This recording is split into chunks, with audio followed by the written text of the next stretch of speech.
Steve jobs की Stanford commencement speech देखी है? स्टीव जॉब्स जो एप्पल के फाउंडर थे, उनकी स्टैनफोर्ड वाली एक स्पीच है 20 मिनट की। अगर आप में से बाकी लोगों ने नहीं देखी है तो आई स्ट्रांगली रिकमेंड यू कि एक बार आप जा करके यूट्यूब पे वो जरूर देखें। हाय दोस्तों, अब मैं वही स्पीच आप लोग को सुनाने जा रहा हूँ। अगर आप भी स्टीव जॉब्स की तरह काबिल बनना चाहते हैं तो इस वीडियो को लास्ट तक जरूर देखें। सो गाइस, आइए स्टार्ट करते हैं। Thank you. आज वर्ल्ड की सबसे बेहतरीन यूनिवर्सिटीज में से एक के दीक्षांत समारोह में शामिल होने पर मैं खुद को गौरवान्वित महसूस कर रहा हूँ। मैं आपको एक सच बता दूं, मैं कभी किसी कॉलेज से पास नहीं हुआ और आज पहली बार मैं किसी कॉलेज ग्रेजुएशन सेरेमनी के इतना करीब पहुंचा हूं। आज मैं आपको अपने जीवन की 3 कहानियां सुनाना चाहूंगा। ज़्यादा कुछ नहीं, बस 3 कहानियां। मेरी पहली कहानी डॉट्स कनेक्ट करने के बारे में है।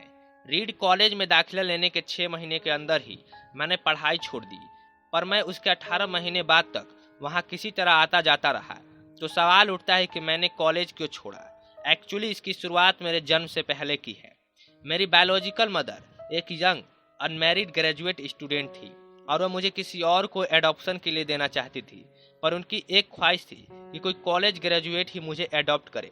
सब कुछ बिल्कुल सेट था और मैं एक वकील और उसकी वाइफ के द्वारा एडॉप्ट किए जाने वाला था कि अचानक उस कपल ने अपना विचार बदल दिया और डिसाइड किया कि उन्हें एक लड़की चाहिए।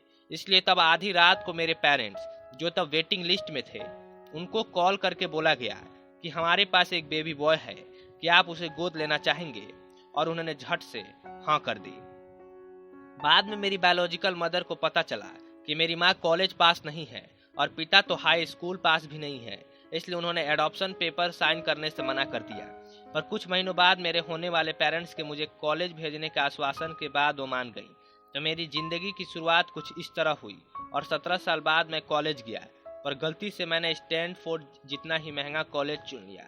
मेरे वर्किंग क्लास पेरेंट्स की सारी जमा पूंजी मेरी पढ़ाई में जाने लगी। 6 महीने बाद मुझे इस पढ़ाई में कोई वैल्यू नहीं दिखी। मुझे कुछ आइडिया न था कि मैं अपनी ज़िंदगी में क्या करना चाहता हूँ और कॉलेज मुझे किस तरह से इसमें हेल्प करेगा। और ऊपर से मैं अपनी पेरेंट्स के जीवन भर की कमाई खर्च करता जा रहा था। इसलिए मैंने कॉलेज ड्रॉप आउट करने का निर्णय लिए और सोचा जो होगा अच्छा होगा। उस समय तो यह सब कुछ मेरे लिए काफ़ी डरावना था, पर जब मैं पीछे मुड़कर देखता हूँ तो मुझे लगता है ये मेरी ज़िंदगी का सबसे अच्छा डिसीजन था। जैसे ही मैंने कॉलेज छोड़ा, मेरे ऊपर से ज़रूरी क्लासेस करने की बाध्यता ख़त्म हो गई और मैं चुपचाप सिर्फ अपने इंटरेस्ट की क्लासेस करने लगा। ये सब कुछ इतना आसान नहीं था। मेरे पास रहने के लिए कोई रूम नहीं था, इसलिए मुझे दोस्तों के रूम में एक फर्श पर सोना पड़ता था। मैं कॉक की बोतल को लौटाने से मिलने वाले पैसों से खाना खाता था। मैं हर संडे 7 मील पैदल चलकर हरे कृष्णा टेम्पल जाता था ताकि कम से कम हफ्ते में एक दिन पेट भर खाना खा सकूं। यह मुझे काफ़ी अच्छा लगता था। मैंने अपनी लाइफ में जो भी अपनी क्यूरियोसिटी और इंट्यूजन की वजह से किया, वो बाद में मेरे लिए प्राइसलेस साबित हुआ। Let me give an example. उस समय रीड कॉलेज शायद दुनिया की सबसे अच्छी जगह थी जहाँ कैलीग्राफी सिखाई जाती थी। पूरे कैंपस में हर एक पोस्टर, हर एक लेवल बड़ी खूबसूरती से हाथों से कैलीग्राफ किया होता था। क्योंकि मैं कॉलेज से ड्रॉप आउट कर चुका था, इसलिए मुझे नॉर्मल क्लासेस करने की कोई ज़रूरत नहीं थी। मैंने तय किया कि मैं कैलीग्राफी की क्लासेस करूंगा और इसे अच्छी तरह से सीखूंगा। मैंने सेरिफ और सैन सेरिफ टाइप फेसेस के बारे में सीखा, अलग अलग लेटर कॉम्बिनेशन के बीच में स्पेस वेरी करना और किसी अच्छी टाइपोग्राफी को क्या चीज़ अच्छी बनाती है यह भी सीखा। यह खूबसूरत था, इतना आर्टिस्टिक था कि इसे साइंस द्वारा कैप्चर नहीं किया जा सकता था और यह मुझे बेहद अच्छा लगता था। उस समय जरा से भी उम्मीद नहीं थी कि मैं इन चीज़ों का यूज कभी अपने लाइफ में करूंगा। लेकिन जब 10 साल बाद हम पहला मैकिंटॉश कंप्यूटर बना रहे थे, तब मैंने इसे मैक में डिजाइन कर दिया और मैक खूबसूरत टाइपोग्राफी युक्त दुनिया का पहला कंप्यूटर बन गया। अगर मैंने कॉलेज से ड्रॉप आउट नहीं किया होता तो मैक में कभी मल्टीपल टाइप फेसेस या प्रोपोर्शनली स्पेस फॉन्ट्स नहीं होते, और चूंकि विंडो ने मैक की कॉपी की थी तो शायद किसी भी पर्सनल कंप्यूटर में ये चीज़ें नहीं होती। अगर मैंने कभी ड्रॉप आउट ही नहीं किया होता तो मैं कभी कैलीग्राफी की वो क्लासेस नहीं कर पाता, और फिर शायद पर्सनल कंप्यूटर में जो फॉन्ट्स होते हैं वो भी नहीं होते। ऑफ कोर्स जब मैं कॉलेज में था तब भविष्य में देखकर इन डॉट्स को कनेक्ट करना इम्पॉसिबल था, लेकिन 10 साल बाद जब मैं पीछे मुड़कर देखता हूँ तो सब कुछ बिल्कुल साफ नजर आता है। आप कभी भी फ्यूचर में झांक कर डॉट्स कनेक्ट नहीं कर सकते। आप सिर्फ पास्ट देखकर ही डॉट्स कनेक्ट कर सकते हैं। इसलिए आपको यकीन करना होगा कि अभी जो हो रहा है वो आगे चलकर किसी न किसी तरह आपके फ्यूचर से कनेक्ट हो जाएगा। आपको किसी न किसी चीज में विश्वास करना ही होगा, अपने गट्स में, अपने डेस्टिनी में, अपनी जिंदगी या फिर अपने कर्मों में। किसी न किसी चीज में विश्वास करना ही होगा। तो किस बात में बिलीव करना है कि आगे चलकर डॉट्स कनेक्ट होंगे, आपको अपने दिल की आवाज सुनने की हिम्मत देगा, तब भी जब आप बिल्कुल अलग रास्ते पर चल रहे हो। And that will make the difference.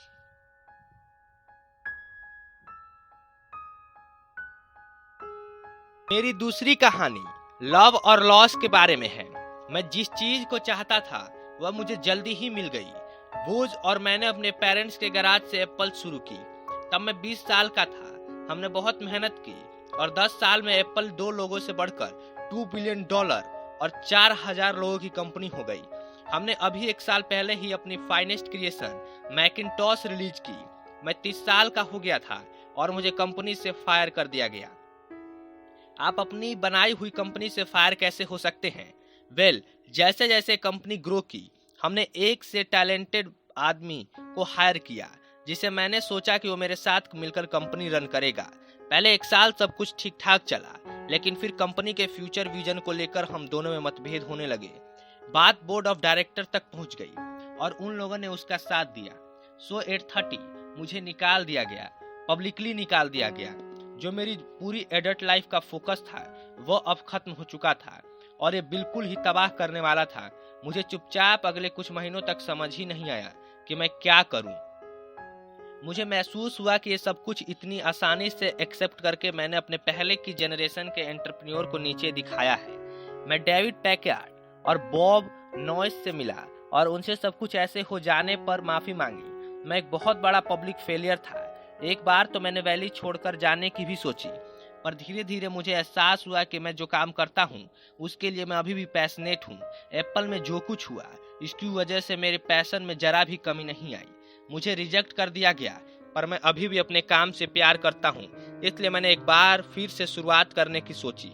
मैंने तब नहीं सोचा, पर अब मुझे लगता है कि एप्पल से फायर किए जाने से अच्छी चीज मेरे साथ हो ही नहीं सकती थी। सक्सेसफुल होने का बोझ अब बिगिनर होने के हल्केपन में बदल चुका था। मैं एक बार फिर खुद को बहुत फ्री महसूस कर रहा था। इस फ्रीडम की वजह से मैं अपनी लाइफ की सबसे क्रिएटिव पीरियड में जा पाया। अगले 5 सालों में मैंने एक कंपनी नेक्स्ट और एक दूसरी कंपनी पिक्सर स्टार्ट की और इसी दौरान मेरी मुलाकात एक बहुत ही अमेजिंग लेडी से हुई जो आगे चलकर मेरी वाइफ बनी। पिक्सर ने दुनिया की पहली computer animated movie toy story बनाई और इस वक्त यह दुनिया का सबसे सफल एनिमेशन स्टूडियो है। एप्पल ने एक अप्रत्याशित कदम उठाते हुए नेक्स्ट को खरीद लिया और मैं एप्पल में वापस चला गया। आज एप्पल नेक्स्ट द्वारा डेवलप की गई टेक्नोलॉजी यूज करती है। अब लॉरिन और मेरा एक सुंदर सा परिवार है। मैं बिल्कुल श्योरिटी के साथ कह सकता हूँ कि अगर मुझे एप्पल से नहीं निकाला गया होता तो मेरे साथ ये सब कुछ नहीं होता। ये एक कड़वी दवा थी, पर शायद मरीज को इसकी जरूरत थी। कभी कभी जिंदगी आपको इसी तरह ठोकर मारती है। अपना विश्वास मत खोइए। मैं यकीन के साथ कह सकता हूँ कि मैं सिर्फ इसलिए आगे बढ़ता गया क्योंकि मैं अपने काम से प्यार करता था। I loved my work very much. आप रियली क्या करना पसंद करते हैं यह आपको जानना होगा। जितना अपने लव को फाइंड करना जरूरी है उतना ही उस काम को ढूंढना जरूरी है जिसे आप सचमुच एंजॉय करते हो। आपका काम आपकी जिंदगी का एक बड़ा हिस्सा होगा और ट्रूली सेटिस्फाइड होने का एक ही तरीका है कि आप वो करें जिसे आप सचमुच एक बड़ा काम समझते हो। और बड़ा काम करने का एक ही तरीका है कि आप वो करें जो करना आप इंजॉय करते हो। यदि आपको अभी तक वो काम नहीं मिला है तो आप रुकिए मत, उसे खोजते रहिए। जैसा कि दिल से जुड़ी हर चीज में होता है, वो जब आपको मिलेगा तब आपको पता चल जाएगा। और जैसा कि किसी अच्छी रिलेशनशिप में होता है, वो समय के साथ साथ और अच्छा होता आएगा। इसलिए खोजते रहिए, रुकिए मत।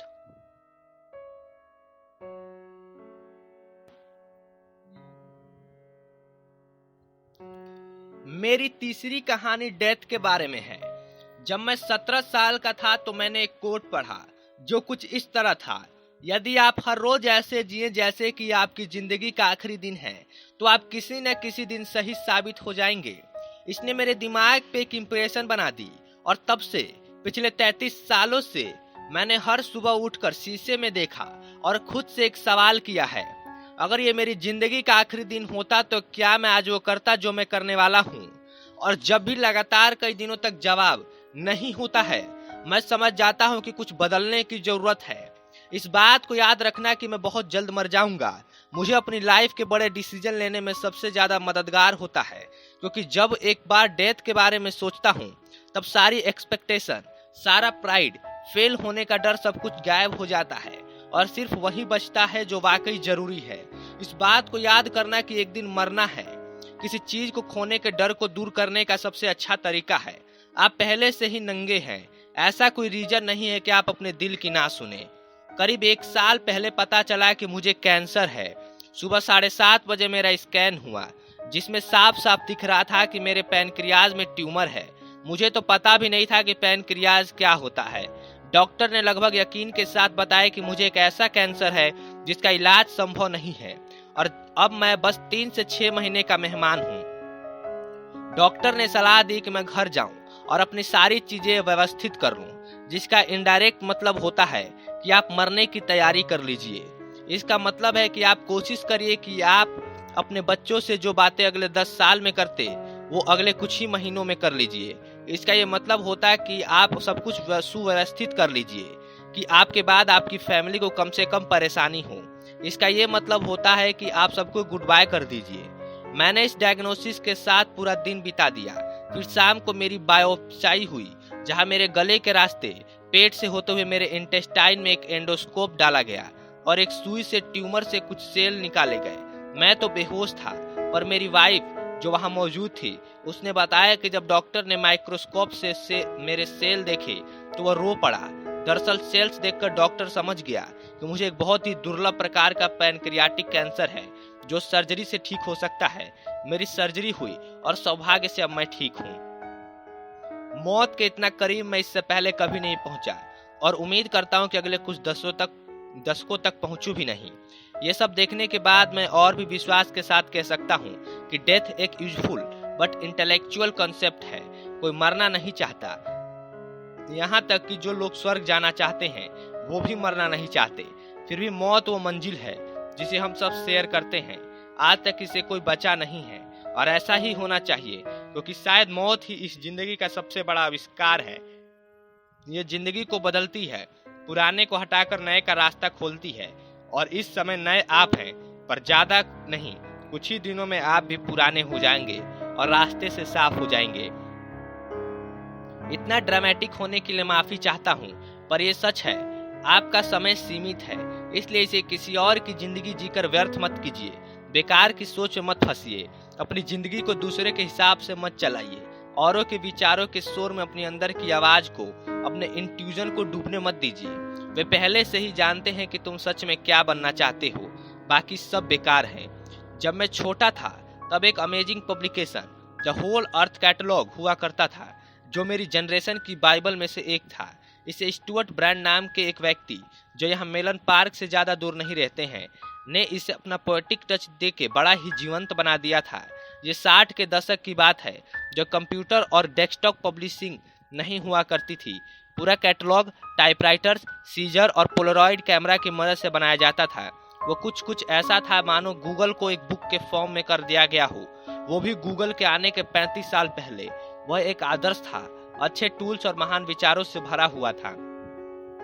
स्टुअर्ट और उनकी टीम ने द होल अर्थ कैटलॉग के कई इशू निकाले और अंत में एक फाइनल इशू निकाला। ये 70 के दशक का मध्य था और तब मैं आपके जितना था।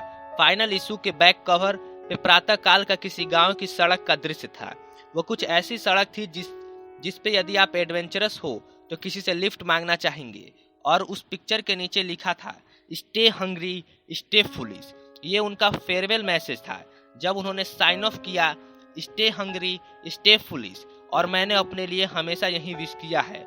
और अब जब आप लोग यहाँ से ग्रेजुएट हो रहे हो तो मैं आपके लिए भी यही विश करता हूँ, stay hungry stay foolish. Thank you all very much. और कमेंट में जरूर बताइए आपको ये वीडियो कैसा लगा, और अच्छा लगे तो शेयर जरूर करें। और हाँ, दिल से धन्यवाद।